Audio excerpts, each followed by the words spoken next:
Welcome, this is Maya Dynamics Level 1, Week 10. I'm only with Rafe in this session. I think the other students are a bit late. So, Rafe, if you have any questions, as usual, type them up in the chat window and I will include it. Oh, Julius is here. Same thing for you, Julius, welcome. And if you have any questions, just drop them in the chat window and I'll be putting them through. Before we launch the session today, I wanted to mention the last week of this course, and I'm going to do the same for all three levels that I teach, but the last week I'm going to do is just a Q&A with you guys. So I'm giving you 2 weeks of leeway to write out any questions that you have from the previous 11 weeks of class. So have them prepared, okay? So do your testing. In that session, probably you will be sharing the screen with me, as opposed to, what I do usually was when I show you my screen. So if you have any scene file that you're working on for any assignment, you can always have it ready that day, open it up, and then I will be able to troubleshoot it directly with you. And we'll record that just to, because there's so many people watching these videos that I'm sure someone else have the same problem. Okay, so you have a couple of weeks to come up with a few questions. It's the same 1 hour class, so I don't think we can do so many questions. I'll probably take 1 or 2 questions from someone in Facebook just to, as a courtesy for them. But just keep that in mind, okay? So that's going to happen. That's the last week of the class. So not today, not the next one, the one after. All right, so it seems like everyone is ready. Julius, you're typing something there. Let's see what it is. Are we going to get help rendering and compositing the last week? No, the last week is going to be a Q&A, you see? So that's what I'm trying to say. So today we're going to talk a bit more about particles. I'm going to render a few particles, but compositing is not part of the course anymore. It used to be part of the previous courses before it was open source. But the problem is that I couldn't get our Nuke instructor to agree, sadly, to do this as open source. Not everyone is willing to donate their time, So there's not going to be no Nuke compositing, I'm afraid. But yeah, we're going to talk about rendering for sure today. So there we go. Any other comments before we continue? Let's see what Rafe is typing. All right, seems like everyone's happy. All right, cool. So I'll keep checking with you guys on the chat window anyway. Let me share my screen before I forget. Perfect. Okay. Seems like everyone's ready. Okay, cool. So let's go ahead and do some rendering of particles and to render something interesting. I'm going to talk a little bit more about particle goals. I know that we already talked about soft bodies and we kind of went over goals, but there was one bit that I didn't get time to cover with you guys. And given that I'm doing quite well with my program right now, so I think I have time to do this. It's a good opportunity to talk about rendering that way.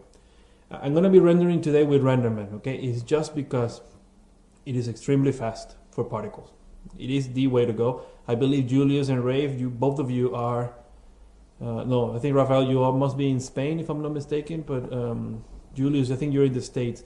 So if you guys are in America, okay, or those of you watching this video that are in the United States and Canada, I think you're able to buy RenderMan as a student license, and it costs almost nothing. If not nothing, I don't remember. I think there is a website called JourneyEd.com that they sell RenderMan for students but only, the reason I'm saying America and Canada is only because you guys qualify. Everyone else, sadly, you don't qualify for that. You have to be enrolled at a university, and we as an online school, we're not really a university.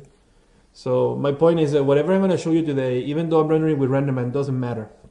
It works exactly the same way with Mentor Ray. It's just Mentor Ray is extremely slow for particles, and there's no point on doing that in class. So so hopefully you guys are okay there. I see Rafe, you're typing something. I just want to make sure that everything is clear before I dive into Maya completely. So let's see what Rafe is saying. But yeah, I'm going to show you with RenderMan, but it's pretty much the same. 3D Light base is the same algorithm. Yes, exactly. 3D Light is an alternative, and 3D Light has a free version. The problem with 3D Light, as far as I knew, okay, I don't know, I haven't checked them recently. Actually, why don't we try that as anyway? Because 3D Light is interesting. The problem with 3D Light used to be that they didn't have any support at all, first of all. And second of all, there's no shaders created. You have to make your shaders from scratch. So So to render particles, for example, it is good, and it will, once you get it working, it will be very fast, as fast as RenderMan probably. But it's a bit of a pain in the ass to set it up to get a shader. There's not like a shader library that you can grab for particles, so it's a bit problematic. But I'm sure I believe I read something. 3D Light is quite popular, and is used in a lot of studios. Okay, the thing is that those studios have already set up a pipeline for it, so they have someone to make a shader. It's not that you need to be a programmer or something. It's just that it has a few steps, which I don't. I'm afraid I don't know exactly to be able to create a shader to render the particles. I did have something made a long time ago for it. I could dig it out probably in my files and try to remember what I did. But I did have something that worked. It's just a bit problematic. RenderMan, on the other hand, you can just use any Maya shader and it works. So it's a lot easier. But it's an alternative. Okay, so look for it for sure. It's true. That's a good comment, Rafe. And it's free. You can buy if you want to use more threads and things like that. I'm not going to plug them as an advertisement, but you can check them out. 3D Light. It could be fine. So yeah, good call, right? But it is the same. It's pretty much like RenderMan for cheaper. Okay, although RenderMan is not expensive at all. Those of you watching this video, again, that you're going to be doing freelancing and things like that, is my advice, my personal opinion. To buy RenderMan for Maya is fantastic. Okay, for effects is really great. It's not only great for particles, but it's amazingly good with fluids as well. The result is much more realistic. So if you're thinking of freelancing and stuff, that might be something you might want to invest in. It's not that expensive either, so it's not too bad. Maxwell Render, for particles, I'm not too familiar. It should be okay. All right. I mean, I have it. We can probably. I won't promise that it will come out amazing today, but we can try because I do have a testing version of Maxwell. So we can probably try rendering the same thing through Mental Ray, Maxwell, and RenderMan. We'll see the difference together. Maxwell is definitely it should be a good choice because it's developed by the Next Limit guys, so they're used to handle lots of particles because of RealFlow. So, but it's not something that I personally master. Okay, and if, in all honesty, okay, if you guys end up where I want you to end up, which is working in a big studio doing big films, there is a high probability that you won't use Maxwell. That you won't use 3D Light is let's say the mid-sized studios use it, but I'm talking about the big companies. Those guys use RenderMan for sure. Okay, so it's a good idea if you get a chance to get a student license, or if you want to buy the license of RenderMan, you can afford it. It's not that, I think it's $900 or something, so it's not that crazy. I think it's worth getting your hands on it because it's a much better, for your future, it's much better than any other render engine. You will hear a lot of studios using V-Ray, using Arnold, using things like that, but for effects in particular, it's not very good. None of them. Any ray tracer for particles is a bit of a problem. So, and I'm a big believer in RenderMan. I think it does a pretty good job for effects. But yeah, I can hit render with Maxwell and see what happens. I just, like I said, I will. I don't promise that it will look amazing, or we'll give it a try together and see what happens. All right, cool. So, but before we do any rendering, we need to make some particles. So that's what I wanted to show you quickly. Something that I was missing for goals. Okay, so what I'll do is, well, I'll do what you'll see now. I'm gonna make myself, just making myself an emitter. We did play with goals between particles and surfaces quite a lot. We did quite a few examples. We did the footprints, not the footprints. We did the foot impact. We did the sword impact as well. Okay, we did particles flowing along with the tanks. Okay, we did quite a few of those examples. We didn't get to do, if I'm not mistaken, we didn't get to do any particles go to other particle systems, and that's quite powerful. So there we go. So what I'm gonna do is emit some particles from this emitter first. But I'm only going to emit a few particles, okay? And I'm just going to replicate something that my student seems to like quite a bit in the result. Okay, so it's not a flocking system, but it's just an interesting way to move particles around. And I actually was using this in a commercial not long ago, so this technique is quite valid. What I'm going to do is I'm going to use the max count value, okay, of this emitter to limit this probably to, let's say, 10 particles, no more. And I'm going to have these particles live forever, and I'm going to have them just move around, just do their thing, okay? Now I'm going to make another emitter, and I'm going to launch some particles. So let's go in and create another one. I'm going to move it just for fun, move it on this side here. And this one is definitely going to have a bigger rate. So now we have, actually, to differentiate and make it easier for you, I'm going to rename these guys. And this is something that probably is good if you give it a, try to follow this, this method, because it could get confusing for you in the future. So I'm going to name these guys, okay, the 10 particles that move around. I'm going to name them liters, okay, or look, just liter particles. These guys are going to be driving the motion of the other guys. So I can name these guys, for example, you can name them goal particles, okay, just goal. Something that you can know which one is the one that drives the simulation, which one is following, right? So what I'll do is, now I have two particle systems. They're not related at all. They don't know what they're up to. I'm going to, for sake of speed, I'm going to grab my second system. I was just checking if my playback was correct. I'm going to grab the second system, and I'm going to limit also the max count. I don't know how many I have visible, but I kind of like this number. So let me just see. I have about 5,000 particles in there. So I'm going to give the max count to 5,000. So that way this emitter won't continue to launch any particles after that. So, and also I'm going to increase the rate of that emitter so the 5,000 particles show up a lot faster. So I'm going to do, if I do a rate of 5,000, it will take 24 frames, right, to come through. So in 24 frames, I should have 5 particles, and the emitter will stop. We've seen that before, nothing special there. Now I'm going to grab then the particle system, okay, or the goal particles, and I'm going to shift select the liter particles, and I'm going to do a goal relationship. So it's exactly the same procedure as with geometry. If I do a goal of 1, and what's going to happen here is, you remember with geometry, particles get goal by default to the vertices. Then we were using the goal U and the goal V to spread those particles around evenly over the surface. We were modifying the goal U and the goal V over time to get the particles to flow. We were using goal PP to release particles once they reach a certain goal, for example. Okay, so all those things we did cover. With particles, goal to particles, most of those rules apply. The thing is, most of the rules, meaning like the goal weight, for example, is an important number, and you know what it does already, from 0 to 1. Now, the way this will work is these particles will try to distribute themselves evenly, okay, amongst the liter particles, let's say, the ones driving the simulation. That's why it's good to name them liter and something else, so you can quickly know what I'm talking about.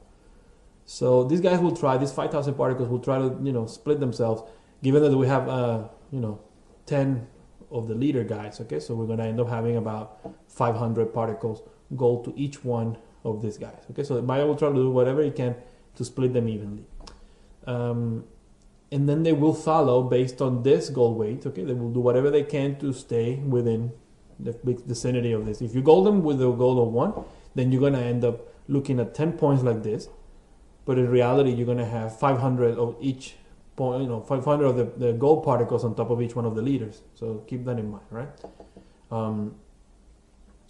So if what happens, for example, if one of the liters die, okay, if you give them a lifespan and those particles die, all of a sudden you're going to end up in this case with 500 particles with no liter to follow. So they will. What's going to happen in that case is they're going to redistribute themselves amongst the remaining liters, and then they will, reattach themselves to someone else. Okay, so that's basically what happens. If, for example, 2 or 3 of the liters die, okay, you have about 1,500 particles wandering, and it's a very quick thing. They tend, depending on the goal weight, they will wander for a few frames only, and they will find themselves where to go. But if a new particle is emitted, a new liter is emitted, okay, so instead of having 7, you have 8, and then 9, and then 10, and those particles have been distributed already, they will separate themselves and evenly. There will always going to be an even distribution. That's what I'm trying to say. So let me just show you. You kind of narrate it first, so you can have that know what to expect. I'm going to go them to 0.5, which is an easy number here. Hit create. You know what it is. Basically you get on your gold particles Okay, you get your goal weight attribute just like the other ones. So now you hit play, then you have this kind of weird stuff, and eventually, because it's a high goal weight of 0.5, it looks like I was saying. Okay, so you have particles in here, but each one of this has 501 particles. Let's say there's 501 particles on top of, on each one of these little dots. These particles will respond. The gold particles respond to forces. All of them will respond to any forces. So what I'm gonna do for visual interesting, make it interesting for you guys, I'm gonna make a Newton field. The Newton field, I don't know if we have used it. In class, I'm sure you have used it on your own. The Newton field is just going to describe kind of like the shape of an atom. So it's gonna pull particles away, and you're gonna push them back in and pull them away. So they're gonna oscillate around. So it's a good way for me, for example, if I use the Newton field, it's a good way for me to keep these particles within the vicinity without having to use any expressions or anything like it. Just this field will push and pull these particles away, around the dot, the emission point. Okay, we will have right here. So as any other field, you have values of magnitude, attenuation, max distance, and that's what you can use to describe how far these particles can separate and things like that. So what I'll do is I'll take the attenuation to 0. And then we'll try to remember that means that this field is universal, so they will have always, these particles will be always affected. Okay, the leader particles in this case will always be affected by the field. So let's give that a try. And what I'll do, if for making things easier to follow, I'm gonna turn off for now the gold particles, and I'm just gonna concentrate on the motion that the leaders will have. So you can kind of see them. Okay, I'm gonna grab them right there. Here they are. Take a look at what they do, and they will continue to do that indefinitely. Okay, so they've been pushed and pulled. So you can almost see like an atom shape, right? Hence the name. So so there we go. So if you want them to be pushed further away, it's not a problem. Okay, you can try increasing the magnitude of this. The problem is that obviously increases both the pushing and the pulling. So let's see. Okay, so you get. The problem is that you see it's the same kind of distance. I'm just gonna grab them so you can see them better. Actually, I could make them spheres for you, so and a bit smaller.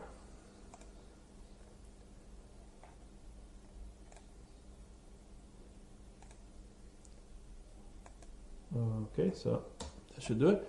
I'm saying that if you increase the magnitude of this field, it just happens faster. Okay, so if you want to push them away more, you want them to oscillate a bigger area, then you could just grab the emitter that takes care of them and just give them more velocity at the beginning. Okay, so let's take the speed, okay, which is basically the away from axis beam that is a volume emitter. Okay, I'm going to take the away from center, you can say away from center, and bump that up to 5, for example. That's what's going to push them away a bit more. So. Right, and then the Newton field takes care of the rest. Okay, so it's almost like a rubber band for these particles. And also to make it oscillate, I'm gonna double that a bit more so it looks even better. And I'm also gonna connect these particles to a turbulence field. So I'm gonna grab the particles, fields, turbulence. This is just a particle motion class. Okay, there's nothing so far. There's nothing new.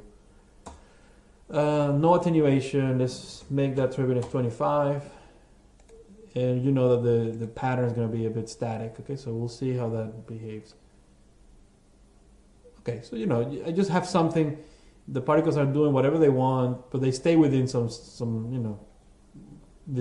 the vicinity of the emission. That's a good thing. You see, if I don't have that Newton field, these particles will go into infinity. They just getting pushed further and further away.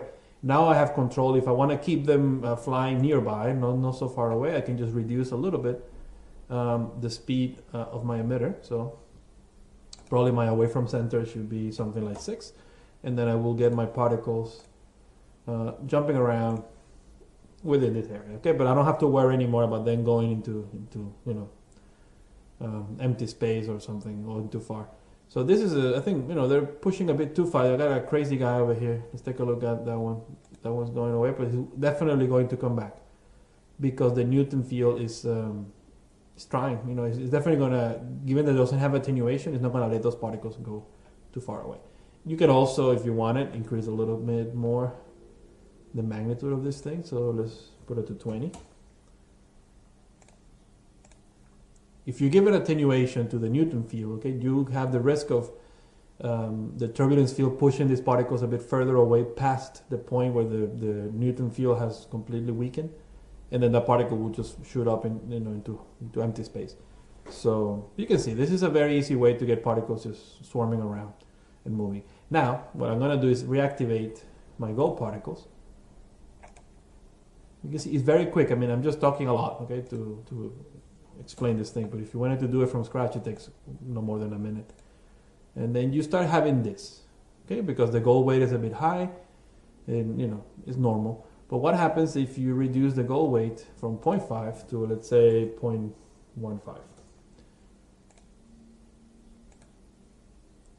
Okay, these particles tend to, they're trying to find each other, their main object. And I'm telling you this, I'm showing you the steps one at a time so you can see the progression and you can kind of see the things you could do. Okay, look at the result, okay, of this part. Okay, just by doing what I'm doing, with this technique, you can do 100,000 different effects. Okay, it's just depending on how you play with this. So these particles will, they're trying to catch up. Okay, the goal is a bit low, and they're having a bit of an issue, but they do look like you can see the kind of lines that compress and stretch.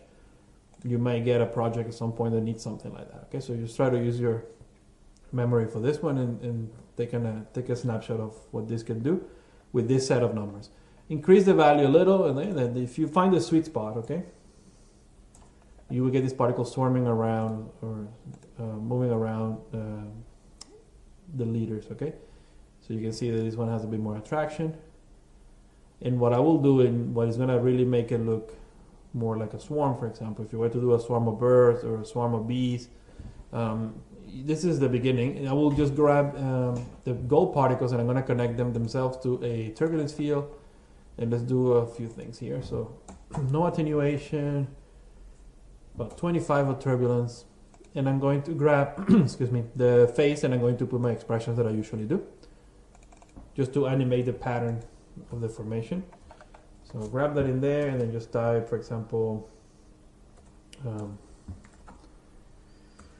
time, let's say multiply by something. Okay, so it keeps changing even faster. Sorry.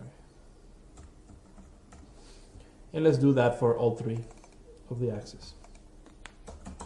This is something I do weekly, okay, so I don't think you have any questions on that part. So let's do like that. Alright, cool. Beautiful, so let's try now.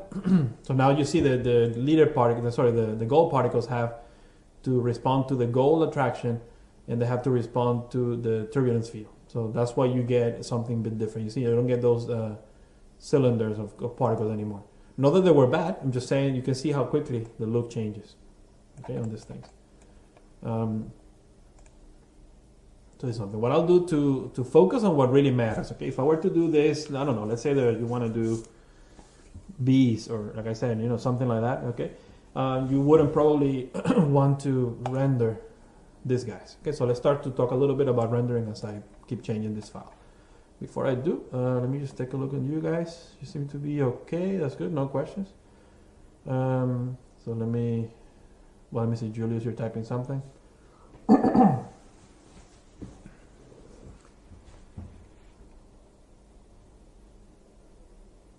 No, particles don't collide with themselves. And you could have particles collide. So the question is, can you make them collide? I can make them collide with geometry. So these particles could, if I had obstacles, if I had geometry in the scene, I could make them collide with that, no problem. But particles with particles, they don't collide. If you watch my level 2 classes, my level 2 courses, the recordings, you will see when I talk about end particles do collide with themselves.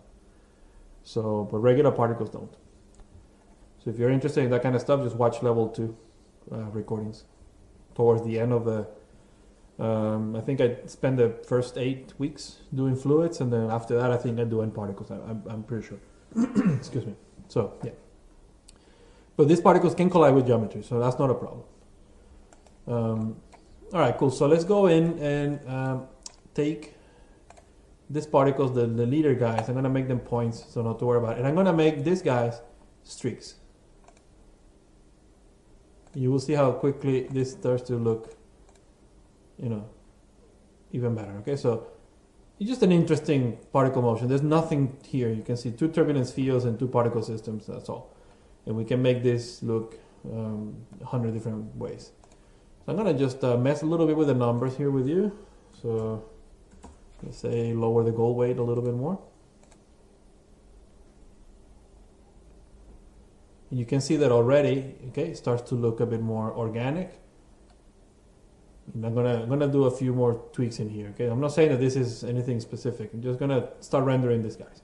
So, like I said, I'm gonna use RenderMan first. So I'm gonna switch from Maya software. You know that it won't render points. I believe we talked about that on the beginning of the course. So anything under the particle render type, okay? Anything that doesn't have the SW won't be rendered with Maya software, okay?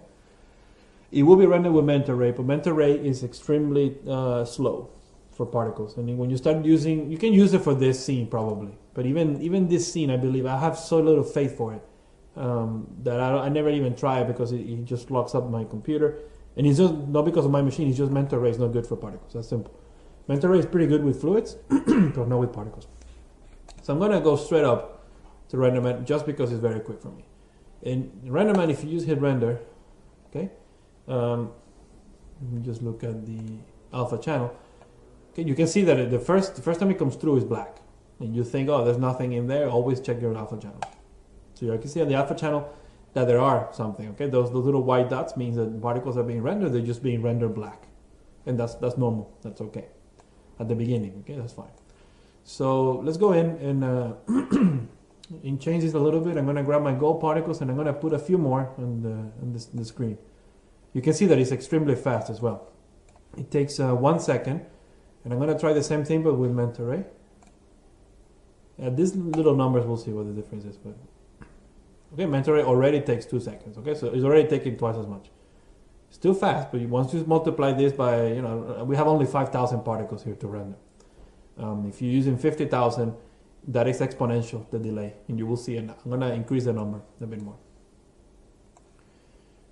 So what I'll do is grab my gold particles, and I'm going to take the max count and say to go up 5 times. Okay, so 25,000 particles.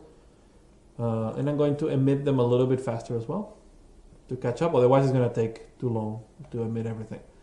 So I'm going to grab my emission here. Put that to 5,000. I thought I did that, but no. Okay, so now we have 25,000 particles in the scene. Okay, they're doing this kind of motion. Okay, you can see that it's quite interesting already. So, okay, so we got this kind of thing going on here. Now let's take a look again. I'm not going to try with Mentor Ray anymore because I know it's going to take a long time. But let's go ahead and re-render this. It will happen the same situation. I'm looking at the alpha channel. Okay. It's still black and it's normal, but there you go. Particles are being rendered. They're coming through. Let's go in and give some color, okay, to these particles. Because right now you can see they're gray, and the reason they're gray is because they're using the default Lambert shader. So these particles, I could, for example, apply right away a blend shader on it, and this is the same procedure for Mentor Ray, okay. So you can just select your particles and assign the shader like you will assign it to anything else. Drop that in there, okay? And they will look a little bit different, but again, because there's no light in the scene, they tend to be black, okay? There's nothing there. You can kind of see that these particles, even this is not the alpha channel, okay? This is the color channel now, the RGB. And you can see them. You're starting to see something, okay? And it's just because of the change of the shader. The blend shader has, this is an intro to Maya thing, so Igor's course will cover shaders in more detail, right? But a blend shader has the ability to reflect, and it has what is called the specular highlights. And the specular highlights is where they're coming through right now. A difference with the Lambert shader, which is a matte shader, and there's no light, so that's where they were black. So there's nothing special so far going on. But I like to, my advice is apply a different shader other than the default one to the particles anyway. You will do that with pretty much anything in Maya, right? You wouldn't really keep the Lambert shader on things that you really care for, given that it's just the default one. So now we have a blend shader. I could grab the blend shader and give them color. Right? So I could, you could try and make them red, for example, and I'll render it. You can see. Well, I hope that you can see it. That they're coming red. Okay. What I'll do is create a light and to help you see this thing better. So go ahead and create. You can see in the viewport, right, that they changed color already. So that's good. I'm gonna make myself just a directional light. Okay, so that is the light direction. I'm just gonna rotate it a little bit so it looks more interesting. There you go. All right, so now we have a light. I'm gonna re-render this again. I'm gonna get a bit close. But you can see that it still renders. It's rendering 5 times more particles than before, and it still does it in 1 second. It means that the first time I tried rendering it was so short. It was a fraction of a second that it couldn't register anything lower than 1 second. So it's still almost real time. So there we go. It's kind of hard to see it. Okay, they're still coming. They're right there, but it's a bit tricky to see. So we're gonna improve this in a minute. All right. So you can see that the shader, okay, as a shader, just as you will shade anything as piece of geometry Maya, it still works the same way.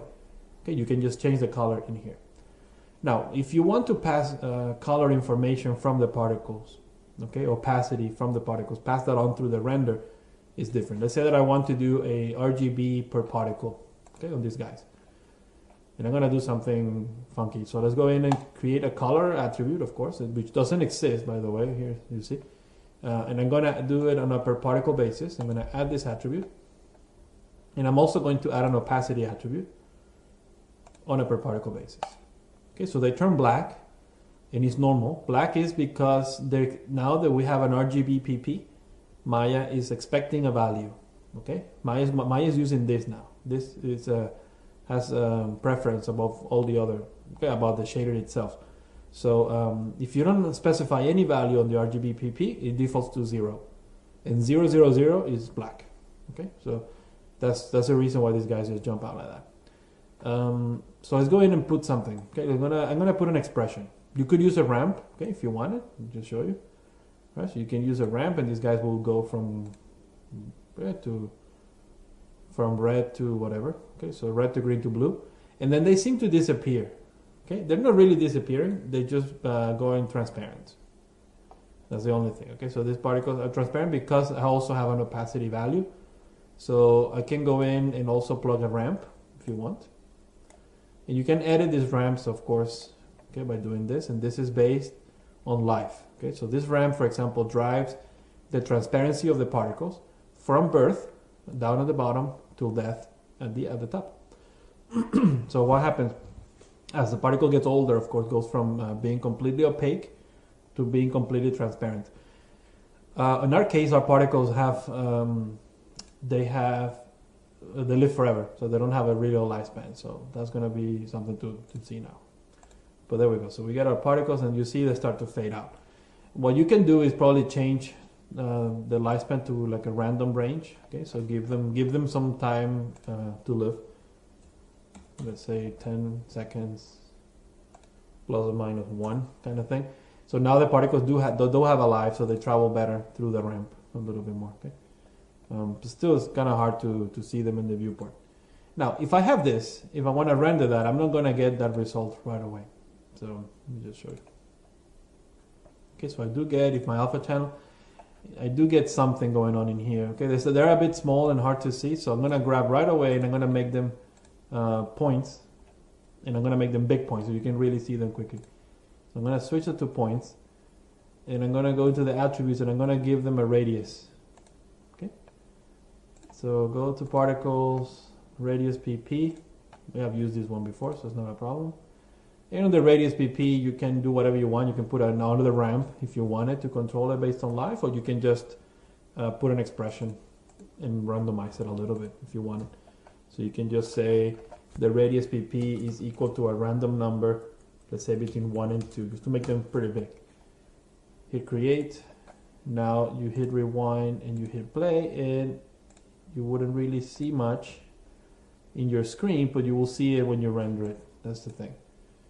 So, okay, you can see that these points, well, we're going to fix now the fact that they're black, but you can see that the points are definitely bigger. Okay, you got a big smudge, completely different to what we had before. I'm going to get closer so you can see it. So the radius is not visible in the viewport when you're using points. If I were to change these particles to something else, if I were to grab these particles and show, for example, as spheres, then you will see the radius. Okay, you see the radius there. You can see the changing, and you can see the opacity. So this is visible in the viewport. But points generally they don't have a radius attribute. Okay, you kind of fit in that in, and RenderMan is reading that at the moment of rendering, but there's no way to display that. So that's the reason. Okay, so you have to rely on the render view to see if your particles are big enough or too big. In my case, I think they're too big. So keep an eye. But this is, you're basically going to be controlling on a very basic level. You're going to be controlling the radius, the color, and the opacity of the particle. That's mostly what you need to think about, what you need to worry about. So that's what I'm doing, those three. Okay. So right now they're still black. You can see that the opacity seems to be going through, but the color is not. Okay, there's nothing in there. What you should be doing is, you did that at the beginning of the course anyway, is using a particle sampler node. Okay, so I'm going to grab the shader that is applied to the particles. I'm going to drop it down here. And I'm going to go under the utility section and grab what is called a particle sampler. The particle sampler, remember, passes information. Basically the way it works is this shader is connected to the particles. And then through the sampler, okay, the sampler goes in and asks, for example, the color of the particle and the opacity, and it feeds that into the shader. That is the way to guarantee that the information is going through. Just by making one doesn't work, okay, alone. You have to middle mouse, drag and drop it onto the shader. Go into the default just to open the connections. And in this case, I'm going to connect, just for the hell of it, I'm going to connect the out color, okay, of the particles themselves. So it's going to look for the color attribute, and you can plug that into the color. And I'm going to grab the out transparency, and I'm going to plug that to the transparency. Okay, that's basic. You can see the shader has changed. So now RGB PP and opacity PP have been passed on to the shader, and you can see on the shader itself, you can see the color and transparency, okay, have been mapped to something else. That's what this black arrow means. And that connection now is coming from the particles. So it's good because you can control now the shader pretty much on a per particle basis. Let's try again. Right, so again, you know, these particles are still black, the opacity is passing through. Before we were getting the opacity passing through, okay, we were getting something, but I recommend you to use the particle sampler because it's more precise, in my opinion. Especially if you're using expressions to drive opacities and things like that, it's better to plug the sampler because you're making sure that the values that you're feeding in through the expression are being passed correctly. And this image looks a little bit different than the one before. I know that because I practiced before, many times these things. It might not look too different to you, but I know that it looks a little bit different. This is more precise than what we had before. So now we still have the issue with the color, and let's figure that one out. Okay, so let's grab our particles, and let's go check the expression itself. They have the color working, so that's not a problem. But this light doesn't seem to be affecting them much, so I'm going to go in and double check on my light. Okay, so this is not a lighting course again, but this is very basic stuff. So the intensity of the light, okay, makes it a little bit stronger. Okay, so it's brighter the light. So let me try again, and that's not going to make much of a difference, and you can spend quite some time doing this. Or you can just go in and create an environment light if you wanted, something different, okay? So let's say that you don't like this light, get rid of it. For example, let's make a different one. Let's make a spotlight. So Maya lights will work with RenderMan with no problem. So we just need to come up with the right position, the right intensity. Okay, so there you go. Let's try now. And it's still black. So go to the render globals in this case. Let's just double check something in here. Go to the quality is fine, the features. We can enable ray tracing, but I don't think that's gonna make much of a difference. Nothing in there. So let's see. Opacity is working. Okay, so let's see what's going on in here.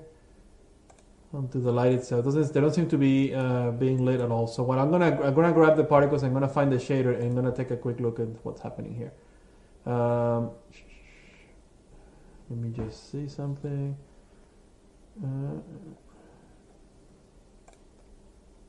Sorry, let me just grab the particles. And let's go into the gold shape. Okay, let's try rendering now. Okay, this is a bit odd, but we'll sort it out. What I'll do is just for kicks, I'm gonna switch the shaders just in case, okay? Because this thing should already be rendering correctly, but it's not. 1 second, let me just, all right, cool. So let me open the Hypershade and I'm going to plug in, I'm gonna disconnect the shader and plug it back in just in case. I'm gonna grab the Lambert, put that in there, and hit render one more time. Yeah, this is a bit odd that it's coming out black completely. It shouldn't be coming out black at all. Alright, what I'll do as an alternative, because there seems to be just some sort of problem on my scene. Nothing that we're doing wrong, it's just Maya being Maya sometimes. So I'll do is I'm gonna create myself a different light. So there is one down here called the environment light. This one right here, right? Renderman environment light. This is like a dome, okay, that you have in here.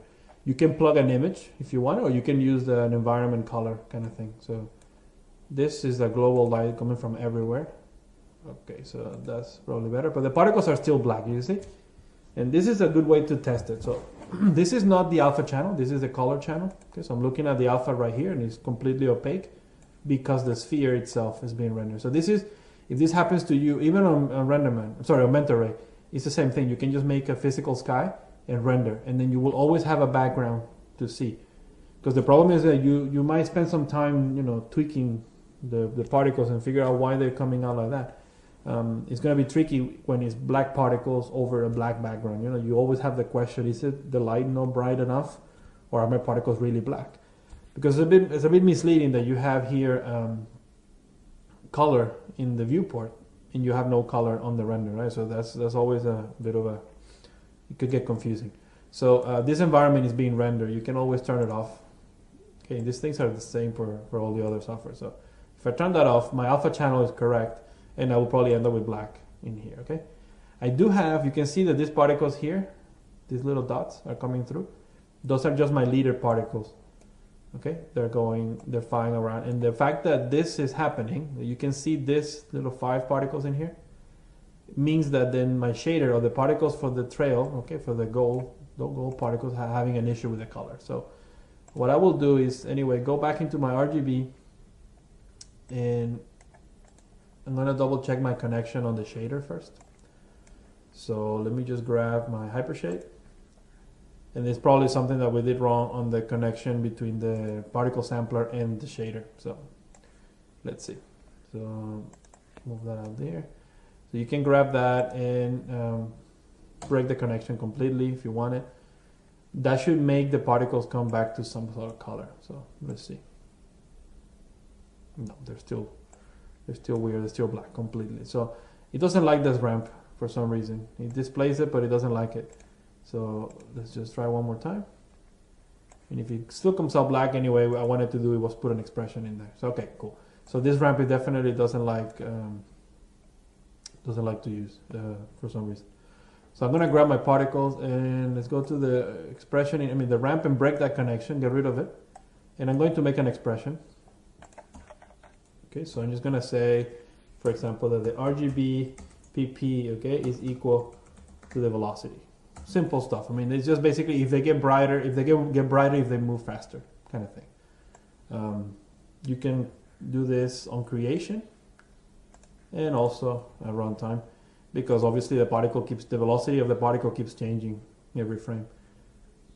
So by doing this, the particles, you can kind of see they adopt a bit of a weird color. It's just because you just plug in it to velocity. We can do something different later. But here we go. So the particles have some sort of color. Let's try rendering this thing again. And you can kind of see that it starts to come through. So that ramp was a bit of a problem. Still, there's still quite a lot of black particles in here, or darker particles, but I think this is finally working. On the expression, okay, if this is something you're probably not following because you don't understand what's going on in here, I'll show you a few more variations you can do. Okay, so I'm gonna move it here so you can kind of see the change. So RGB, okay, obviously the R, the G, and the B stands for red, green, and blue. It means that this has three values, right? This attribute of color needs three attributes. It's red, green, and blue. When you have three, it means there is a vector. Okay, a vector has three components. Same thing for translation, for rotation, for scaling. Okay, for position. So basically, you need three numbers in here. And velocity is also a vector. Velocity has velocity in x, in y, and in z. So these two match. So I'm saying that this vector of velocity is going to be equal to the vector of the color. That's why this looks like that. You could say other things. You could say, for example, specify a particular color. Let's say that I want to make this particle red. Okay, you need to specify a vector that is red. And the way to do a vector, you have to open double of this less than signs. And then you have to specify a value for red, a value for green, and a value for blue. If you do 0, 0, and you close this, this means black. Okay, 0, 0, 0, it just means black. You can hit edit in here. Okay, you can see, let me just move my stuff, there's no mistakes. And if you render, of course, you get, well, in this case, I need to rewind and play this back. And also, this expression is on creation, but I still have the other one on runtime. So I'm going to delete the one in runtime. And now, these particles, if you rewind and play, you have to always clear them. They will just be completely black, and you know that if you render them, nothing comes through. Well, they do come through, but of course, they're completely black. So now you can use that expression to drive and plug any color you like. I'm just trying to, there you go, open this back. So if you want to make them completely red only, pure red, just make that number 1. The first one is for red, green, and blue. They're in right order. So try that again. You can kind of see that the ones that are about to be born, okay, the ones that are coming through, they're already coming as red. The other ones, of course, they stay black until they die. So here we go. Okay, so we get red particles. And this, it should come through. Well, this is driving me crazy. It's not coming through at all. Okay, let's fix that. Let's go back into the Hypershade and then plug this connection that we had before. So go to default, out color, plug that to the color. And this is kind of confusing that it is coming out black like that. It shouldn't be. Let me just double check. Ah, sorry, RGB PP to color. Let's try that one instead. Sorry about that. I just color is not the real one that we need to be using. It's the RGB PP. That's the one. So it's my mistake. Still kind of stays black in there, but it should render now as red. It's driving me nuts. Let's try one more time. Okay. Okay. Well, it's always that's the thing with dealing with computers, right? And kits. There's always that. So this is definitely connected the proper way now, and it's still coming out the wrong way. So I'm gonna keep trying here. 1 second. Open the shader, and let's check out this connection one more time. Out transparency to transparency. I usually, the default connection, the out color to color, should be the one to do it anyway. RGBPP, it's about the same thing. It's plugged to color, so RGBPP is plugged to this. Yeah, a bit weird. Let's try this one more time.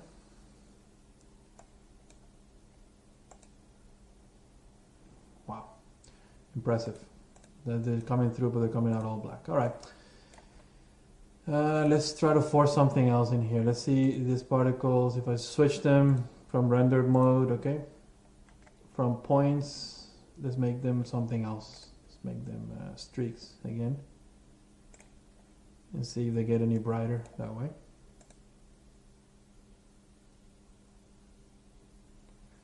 this scene, probably gonna have to close my Maya and open it back up.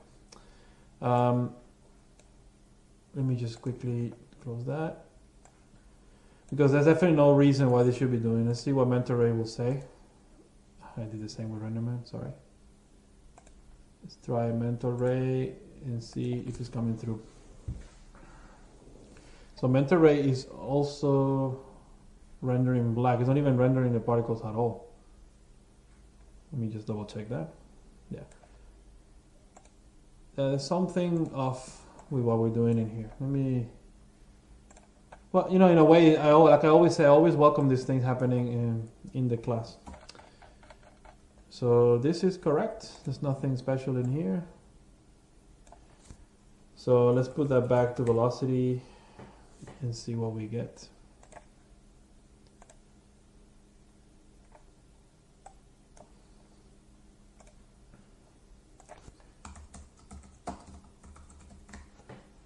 Okay, on both channels. The weird thing is that it's happening, it's working okay for the transparency, but it's not working for the color, which is a bit weird. So what I'll do is get rid of the opacity ramps. I'm gonna leave them opaque.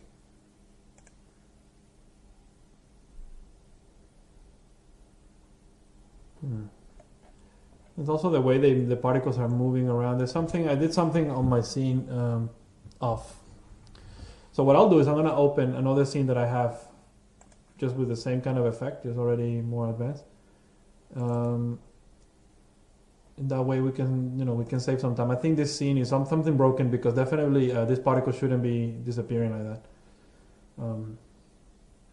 So let me just locate my other scene. Okay, so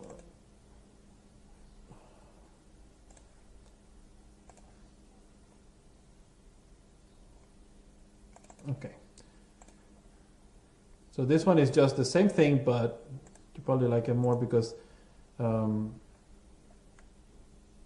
what I'm doing in here is killing the leader particles. All right, so let me just grab this. You can see when they let go and they reattach themselves, what I was saying at the beginning of the class. Okay, so when the leader dies, and the scene that we're doing together, we had no lifespan on the leader. So the leader was always moving around, and those particles were finding the leader to follow, and they were sticking to it. But in this case, I'm killing the leaders, and that's why you can see those particles shooting into all directions. It's because they're trying to reattach themselves. Once they lose the leader, they have to find another one, right? So they just fly towards the other particle. But at the end of the day, it's the same setup. Okay, so it's a goal emitter and a leader emitter. That's all there is. Two turbulence fields. Okay, so that's pretty much all there is. With the only added extra bonus, okay, of this particle system here, which I could hide, but basically this is what we had before. Okay, so we had a leader system which has only let's see how many particles, 4 particles, okay, and a goal system that is following with a goal weight of 0.3. Okay, 2 turbulence fields connected to them, and we were getting similar result before, right? So we're getting that. Okay, these particles are just following along. And what I'm doing on this scene file is just emitting a particle system, another one, from the goal particles. Okay, you can see I'm taking my goal particles and turning them into particle emitters just by selecting the particles, going to particles, emit from object, omni. Okay, you switch to omni emitter, and then each particle will become a particle emitter of this system right here.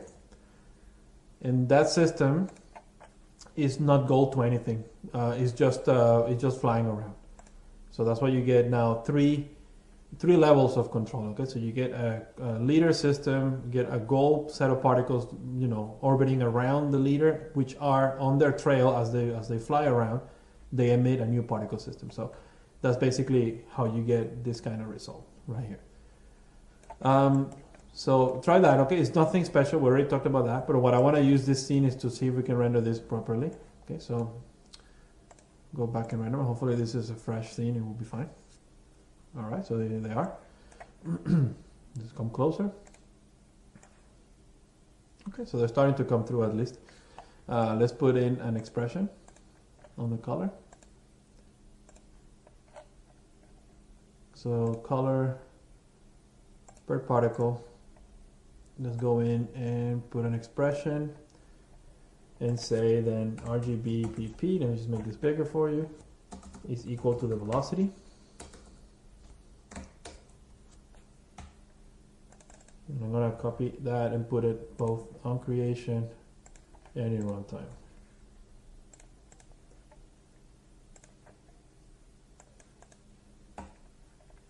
Right, so you get this kind of funky stuff.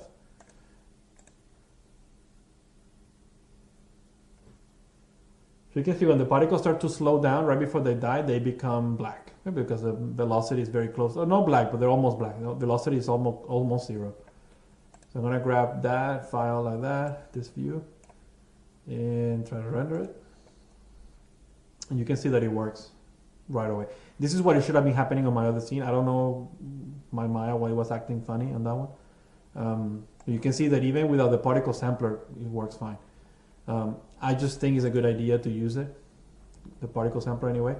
Let's plug the shader. Okay, let's change the shader and put in the blend. So grab these particles, plug the shader in there.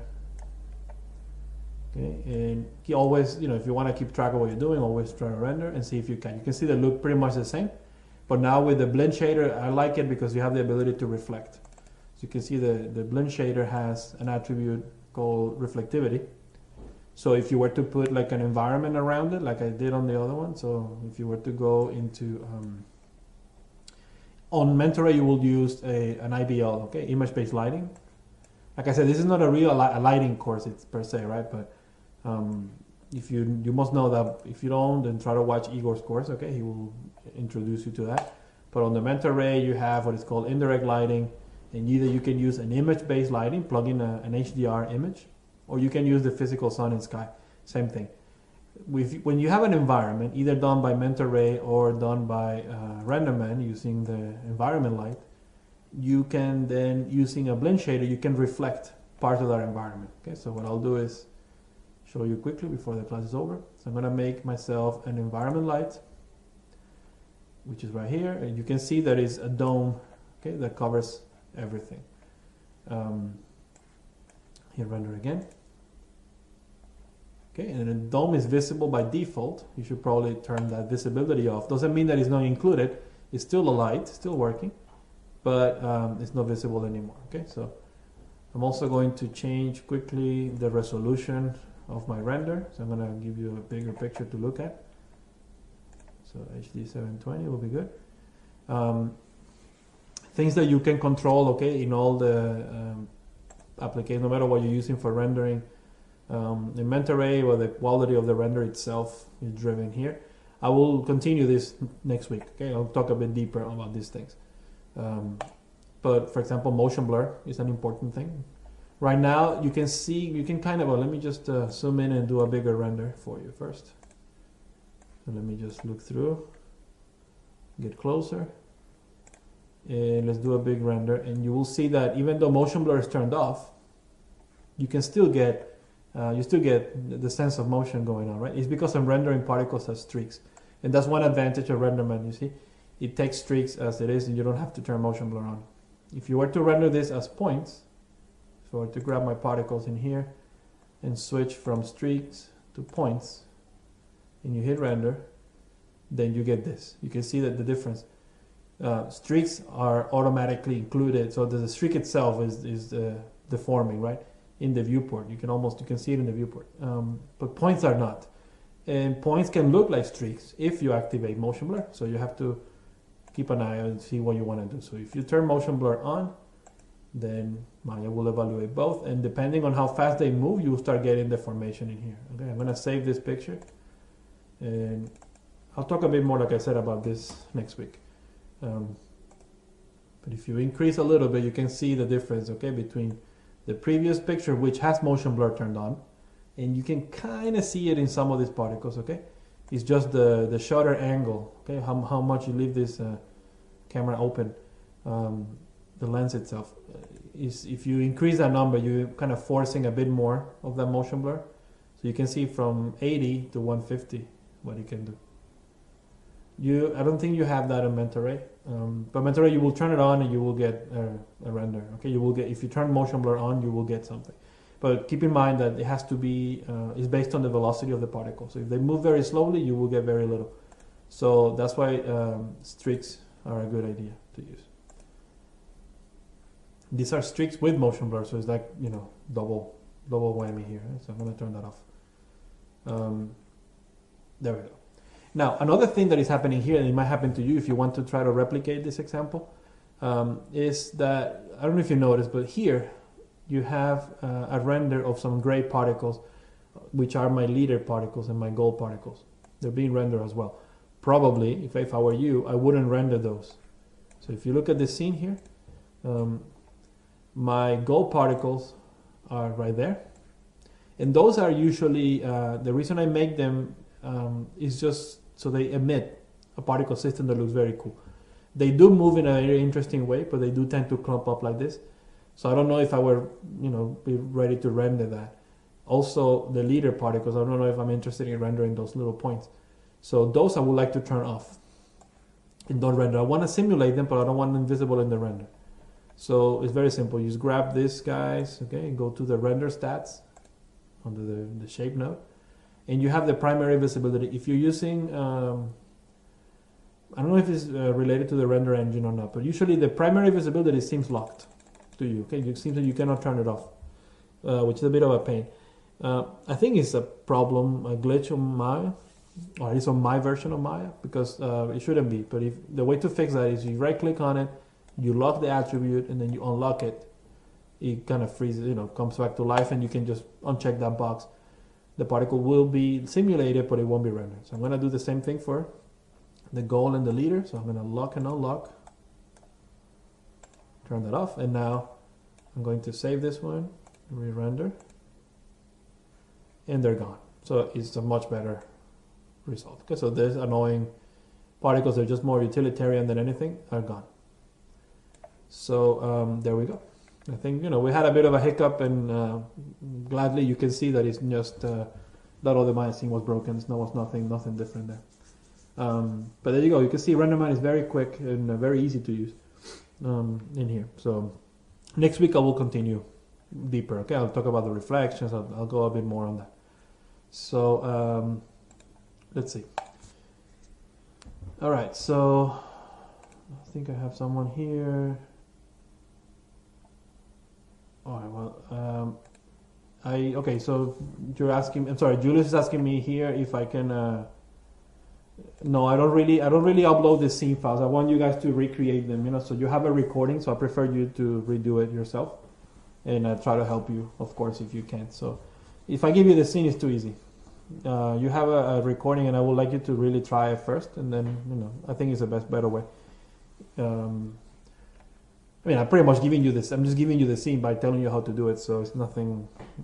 Just watch the recording a couple of times, and I promise you will learn a lot more than me handing you the. It's like the whole thing. Teach you how to fish. So I don't give you the fish. But let's see what other questions are here. So, okay, nice with the ramp. All right, so we're talking about the color. Okay. Krakatoa is an interesting way to do things, but it's not the only way. I can show you something I was doing this week. Let me just 1 second. I'm using two screens, and this is on the other one, which is off. So let me just quickly do that. All right, so just gonna close a few things. Right, so I can show you kind of the stuff if you spend a bit of time on it, not too much time to be honest with you, you can get some interesting results. So for example,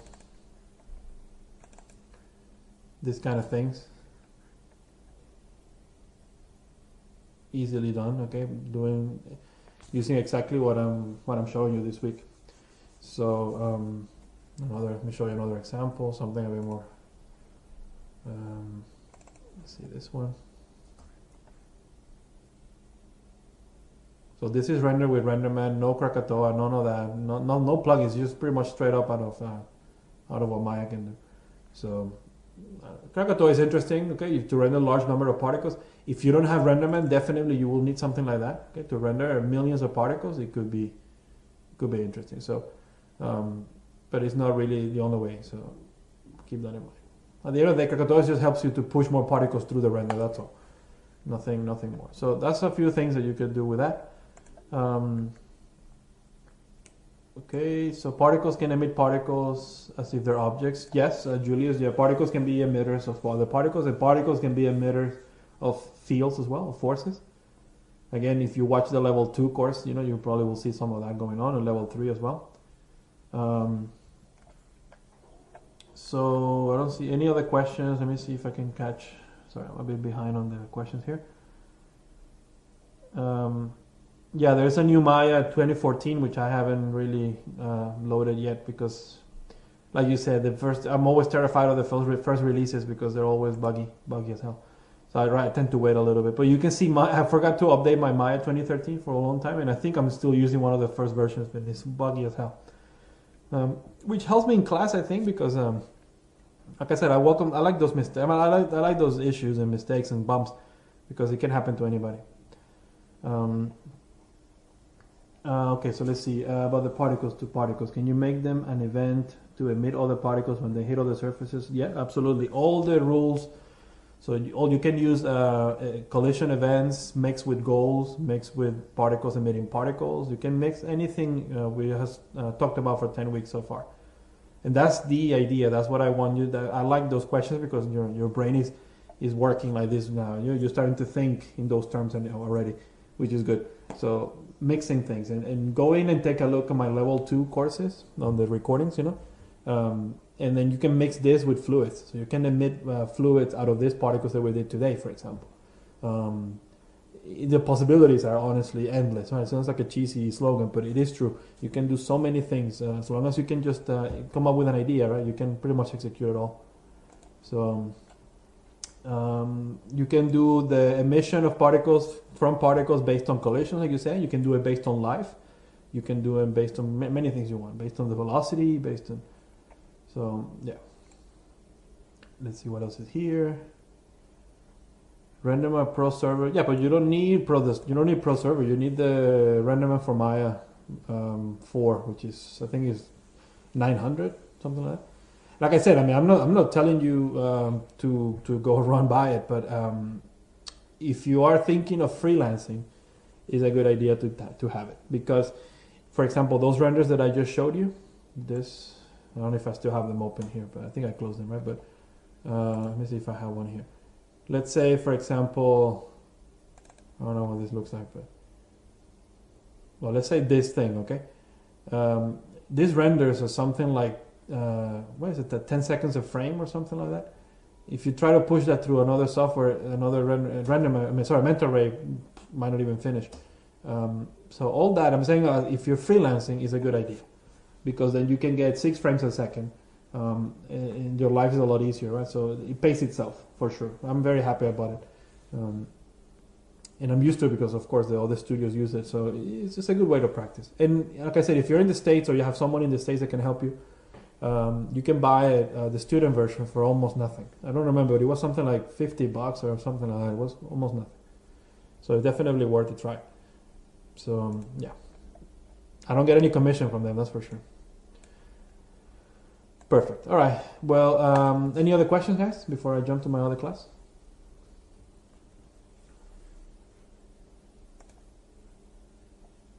All right. Let's see what Julius gonna say. All right, cool. Well, try to watch the recording a couple of times, and then you'll be all set. So with that, I'm gonna stop the recording. Thank you, and see you next week.